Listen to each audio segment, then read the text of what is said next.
जादू टोने के साथ साथ वो औरतों के साथ गलत संबंध भी बनाते, जिससे मैं उन्हें मना करती। कोई भी औरत हो, उसका शौहर किसी औरत के साथ गलत संबंध बनाए तो उसके औरत को पता नहीं चलेगा क्या? उस औरत को पता चलता है।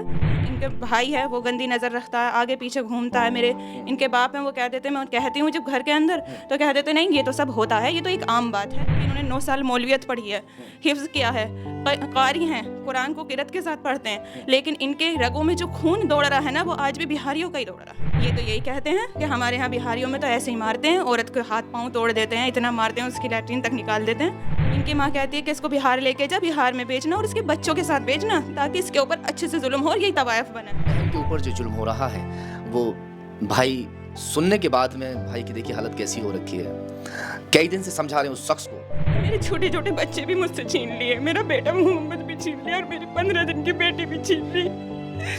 उसकी तबीयत भी सही ना है, मेरी बेटी को मार देंगे इसीलिए छीन के लेके गए। मुझे पता है बेटे को रखेंगे सिर्फ बेटी को मार देंगे। वो मेरी अपने परिवार वालों से बताना नहीं चाह रही थी और मैं खामोशी से सारी बातें चुप से आ रही थी, चुप से आ रही थी कि किसी तरीके से ये रिश्ता चल जाए और दुनिया के सामने एक आलिम और आलिमा एक मौलाना बदनाम ना हो। होने की कोशिश की, बहुत समझाया, लेकिन वो समझने को तैयार नहीं। ना उन्हें अपने बच्चों पे तरस आता, ना बच्चों पे तरस आता उन्हें, ना मुझ पे तरस आता। मुझे तो इंसाफ चाहिए, मुझे न्याय चाहिए। मेरे छोटे छोटे दोस्तों कुछ खबरें ऐसी होती हैं जिन्हें ना चाहकर भी हमें चलाना पड़ता है। एक बेटी हमारे पास पहुंची है जो आलिमा है और जो उसका शौहर है वो हाफिज कुरान है।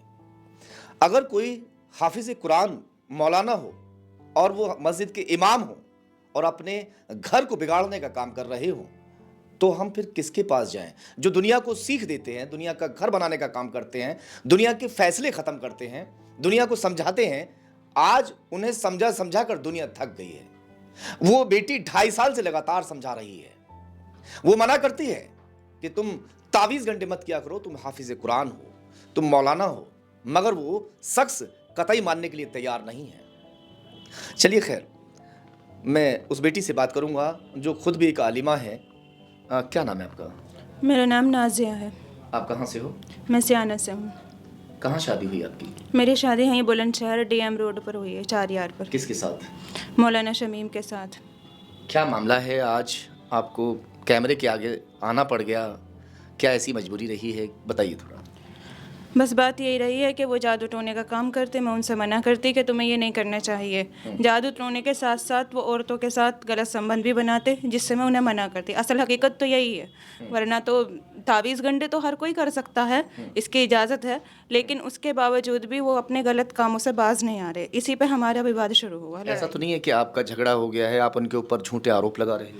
मुझे झूठे आरोप लगाने होते तो 2.5 साल पहले लगाती। आज हमारी शादी को पूरे 3 साल होने वाले हैं, 2.5 साल हो गए।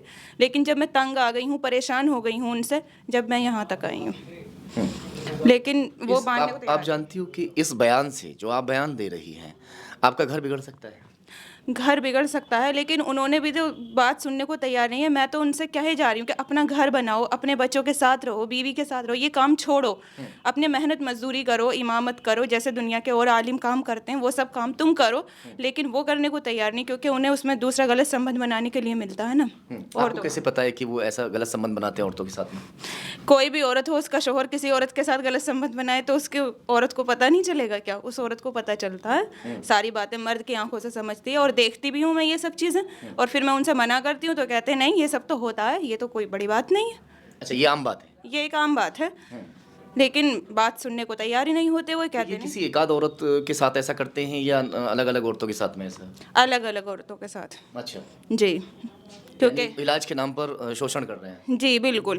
वो औरतें जो होती हैं, औरतें तो आ ही जाती हैं तावीज़ घंटों के काम में। औरतें तो उन्हें कहो कि हम ये कर देंगे, ये हो जाएगा, वो हो जाएगा, फिर वो जब इंसान किसी राह पे चल जाता, चलते चलते वो बुरी राह पे भी चल जाती हैं और वो मानने को तैयार नहीं। घर में ही रहते हैं मौलाना?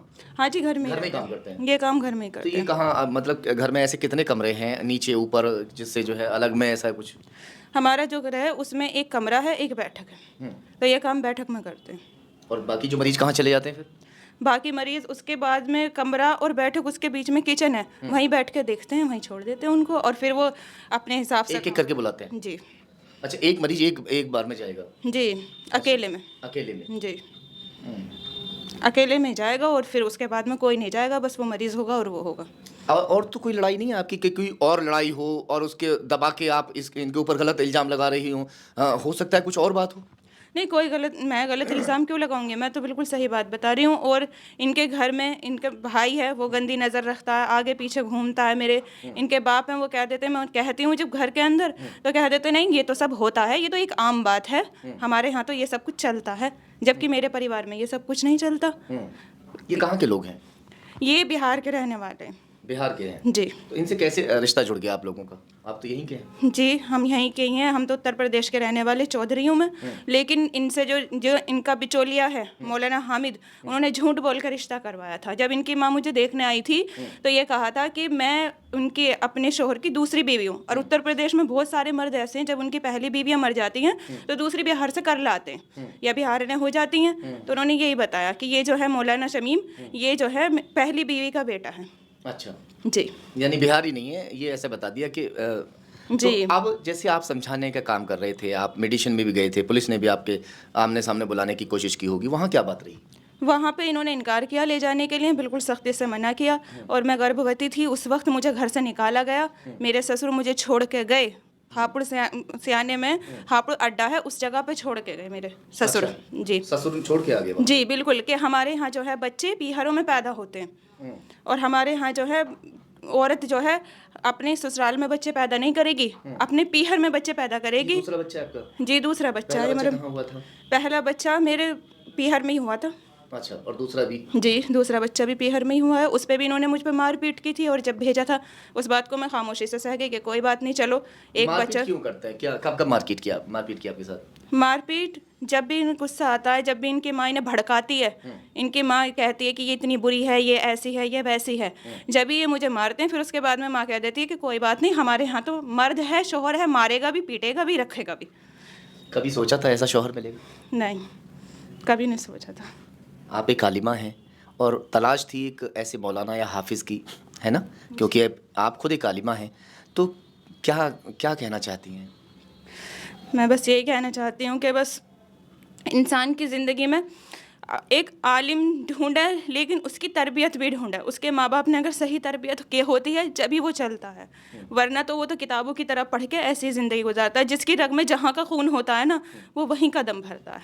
ये बिहार के रहने वाले हैं तो बिहारियों का ही दम भर रहे हैं। हालांकि इन्होंने 9 साल मौलवियत पढ़ी है, हिफ्ज़ किया है, कारी हैं, कुरान को किरत के साथ पढ़ते हैं, लेकिन इनके रगों में जो खून दौड़ रहा है ना, वो आज भी बिहारियों का ही दौड़ रहा है। और ये सब बिहारी एक से थोड़ी होते हैं, कुछ सही भी होते हैं। ये तो यही कहते हैं कि हमारे यहाँ बिहारियों में तो ऐसे ही मारते हैं, औरत के हाथ पांव तोड़ देते हैं, इतना मारते हैं उसकी लैट्रिन तक निकाल देते हैं। अच्छा, ये बताइए कि जब ले जाने की बात हुई थी, कुछ लोग वहाँ पहुँचे थे, ग्राम प्रधान वगैरह पहुँचे हैं, जो मौखेड़ा गांव है वो उसके प्रधान वहाँ पहुँचे, वो खुद बुला कर लाए थे, वो सब आपकी तरफ हो गए ऐसा आप बता रहे थे? जी, जब प्रधान जी से बात हुई और उन्होंने देखा, क्योंकि ये मुझे धमकी देते हैं कि जुग्गे में डाल के जला दूंगा, मार दूंगा। इनकी माँ कहती है कि इसको बिहार लेके जा, बिहार में बेचना और इसके बच्चों के साथ बेचना, ताकि इसके ऊपर अच्छे से जुल्म हो और यही तवायफ बने। और जो है इनका बाप धमकी देता कि जा बिहार को लेके जा, वहीं ले जाके इसे कुछ दिन रखिए और फिर इसको मार दें। थोड़े दिन जब वहाँ रहने लगेगी तो फिर इसको हम मार देंगे। तो जब ये सारी बातें ग्राम प्रधान ने सुनी और उनसे कहा कि जिम्मेदारी लो मेरे भाइयों ने, तो उन्होंने ये कहा कि मैं इस बात की जिम्मेदारी नहीं ले सकता। उन्होंने ये कहा कि मैं इस बात की जिम्मेदारी नहीं ले सकता, सब अपने अपने घर के जिम्मेदार हैं। भाई भी यहाँ मौजूद हैं, भाई पर ये अल्फाज सुने नहीं जा रहे, मैं उनसे भी बात करूँगा। थोड़ा आ जाओ आप प्लीज़, आ जाओ। नहीं कोई बात नहीं, आ जाओ आप इधर, आ जाओ।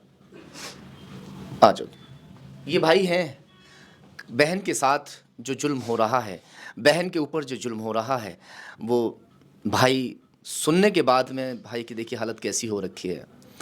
कई दिन से समझा रहे हैं, उस शख्स को समझाने की कोशिश हो रही थी, मगर ना वो प्रधान की मान रहा है, ना जिम्मेदार लोगों की मान रहा है। अच्छा, मौलवी वगैरह से भी बात हुई, जैसे मौलाना वगैरह होते हैं, कि भाई इस फैसले वगैरह के लिए? मौलाना से बात हुई इस बारे में, उन्होंने समझाने की कोशिश की, लेकिन नहीं, मैं लेके भी नहीं जाने का हूँ, मैं इसको तलाक भी नहीं दूंगा, बच्चे भी यही पालेगी और बच्चे भी यही रखेगी, यही अपने आप ऐसे ही सब उलझा के रखूँगा मैं, अपने आप इसको इसी तरीके से उलझा के रखूंगा। फिर कल महिला थाने में जब हम गए, मैंने समझौते की बात की।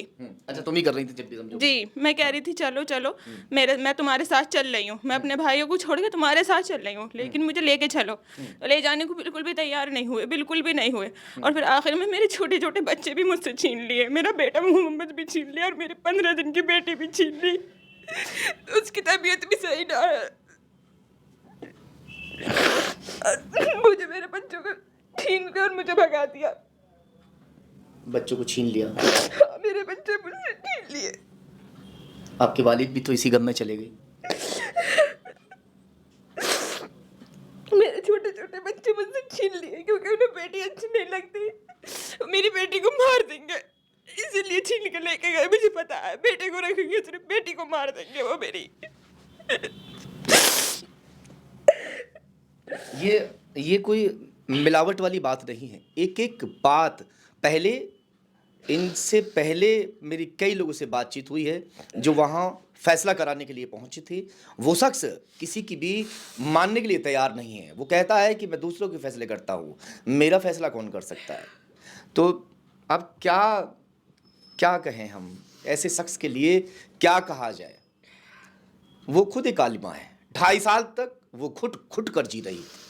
वो अपने घर के अंदर ना भाइयों से बता रही थी, ना बाप से बता रही थी, ना माँ से बता रही थी। बहुत दिन तक उसने सहा, मगर जब माँ बाप होते हैं, वो बेटी की ज़रा सी आह से समझ जाते हैं कि कोई ना कोई दिक्कत परेशानी है। जब पिता को मालूम हुआ तो फिर क्या हुआ?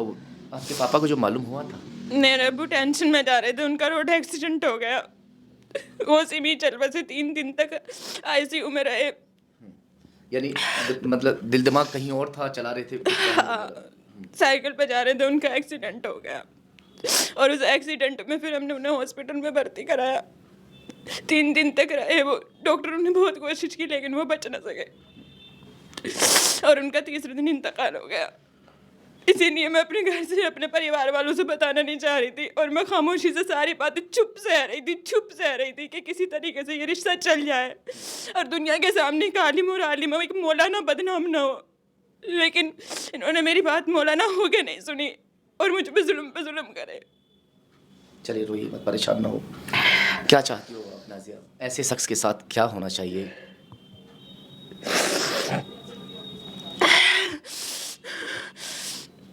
मैंने तो बहुत समझौते की कोशिश की, बहुत समझाया, लेकिन वो समझने को तैयार नहीं। ना उन्हें अपने बच्चों पे तरस आता, ना बच्चों पे तरस आता उन्हें, ना मुझ पे तरस आता। सिर्फ अपनी माँ के कहने में सुन रहते हैं, जो उनकी माँ कहती है, कहलवाती है, वो करते हैं। मुझे तो इंसाफ चाहिए, मुझे न्याय चाहिए। मेरे छोटे छोटे बच्चे। मौलाना साहब, आप अपनी बात अगर रखना चाहें तो आप भी अपनी बात रख सकते हैं। अभी सबसे पहले मैं कोशिश करूंगा कि आपसे हमारी बातचीत हो जाए। बेहतर होगा कि आप अपने घर को संभाल लें। अभी भी ये लड़की मानने के लिए तैयार है, मगर आप हैं कि आप सिर्फ और सिर्फ अपने दिल की सुन रहे हैं, क्योंकि आपका जो दिल अटका हुआ है कहीं और, उसे कोई नहीं समझा सकता। चलिए खैर, फिलहाल पुलिस थाने में सब रिपोर्ट वगैरह कर दी आपने? महिला थाने वाले भी हमने हाँ रिपोर्ट की। कल से भी तो समझौते की बात हो रही थी कि समझौता हो जाए, चले जाए हम।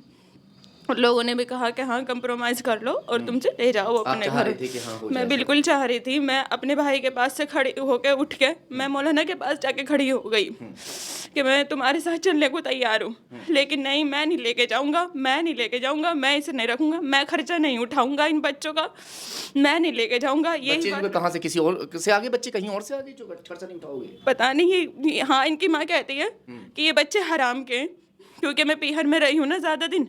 ये पढ़ाई करते थे तो मैं अपने घर रहती थी ज़्यादा दिन। कुछ कहना चाहते हैं, बताइए। ये कहना चाहता हूँ, मेरा नाम मोहम्मद रहीम है जी। ये मेरी छोटी बहन है। जी जी।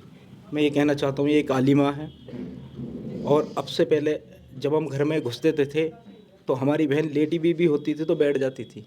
ये उन लोगों पे, उस लड़की पे तोहमत लगा रहे हैं, पूरा शाना, जिसको आप किसी से भी मालूम कर लेना, कोई ऐसा बता ही नहीं सकता जैसा वो कहना चाह रहे हैं। जी जी। मुझे पता है वो इल्ज़ाम भी लगाएंगे, वो झूठ भी बोलेंगे, लेकिन हमारे साथ खुदा है और हमें कानून पर पूरा भरोसा है। हम सबसे पहले कानून को आगे रखते हैं। हमारे साथ इंसाफ होना चाहिए। हमने बहुत चक्कर लगाए, उन्हें बहुत बनाने की कोशिश करी, मेरे बड़े भाई ने भी, मेरे छोटे भाई ने भी, मैंने भी, यहाँ तक कि मैंने फ़ोन करके कहा, मैंने कहा आप आ जाओ अपना मस्जिद में या 4 जने लेकर आओ, बैठ के आप बात कर लो। जो बिचौली नहीं, किसी ने नहीं सुनी, जो बिचौलिया उसी ने भी नहीं सुनी। उसके बाद मैंने इनसे नु कहा, मैंने कहा आप आ जाओ, अपना घर का मामला है ख़त्म कर दो यहीं की यहीं। लेकिन नहीं, कल ये आए, इनके साथ बदतमीजी करी। वो जो बेटी थी है ना, उसको जब वो पैदा हुई थी बड़ा ऑपरेशन बता दिया था सरकारी हॉस्पिटल में सियाने में। तो हमने एक OTP आता है जो सरकार की तरफ से होता है, जिसका आधार होता है ना, उसका एक OTP लगता है। तो वो OTP नंबर के लिए हमने फ़ोन करा मेरी घरवाली ने, तो इन्होंने नु कह दिया हमारे पास नहीं आया, OTP भी नहीं दिया, जो कि उसकी घरवाली, उसका बच्चा मौत के मुंह में था। हाँ, उस टाइम पे उन्होंने OTP भी नहीं दिया। मैंने किसी तरीके से हाथ पैर जोड़ के, कुछ जान पहचान से उन्होंने अपनी हमारा काम कर दिया। ऊपर वाले ने, अल्लाह ने हमें बेटी दी, हमारी भांजी। उसको देखने के बावजूद, उसको देखने की तो बहुत दूर की बात है, एक दफ़ा फ़ोन करके ये नहीं पूछा वो बेटी हुई है, मैं आऊँ ले जाऊँ, उसके माँ बाप ने, किसी ने भी।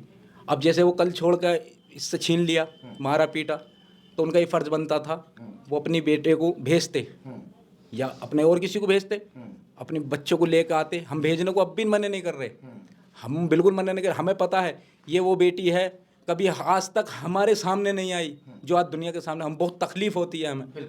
हाँ, हम पढ़े लिखे नहीं हैं, हम तो अनगूठा छाप है बिल्कुल। हम बिल्कुल, हम लोग कह रहे हैं हम पढ़े लिखे नहीं हैं। ये आलिमा है मेरी बहन, मैं दूसरी फेल हूँ, मैं मज़दूर आदमी हूँ, मज़दूरी करता हूँ। लेकिन उन लोगों ने बिल्कुल हद, अब बिल्कुल जब हद पार हो गई तो हमें यहाँ कदम उठाना पड़ा। ये हमारी मजबूरी है। क्या चाहते हैं? मैं ये चाहता हूँ आज भी वो चाहें तो आए, हाँ, कॉम्प्रोमाइज़ कर ले। देखिए, ये होता है, भाई आज भी चाहता है, वो भी चाहती है, उसने कल तक भी गुजारिश की, आज भी वो गुजारिश पे है। चलिए खैर, मौलाना साहब, देखते हैं कि आगे आपका कदम क्या होगा। दोस्तों, कमेंट करके बताइएगा ज़रूर कि इनकी बातों में कितनी सच्चाई है।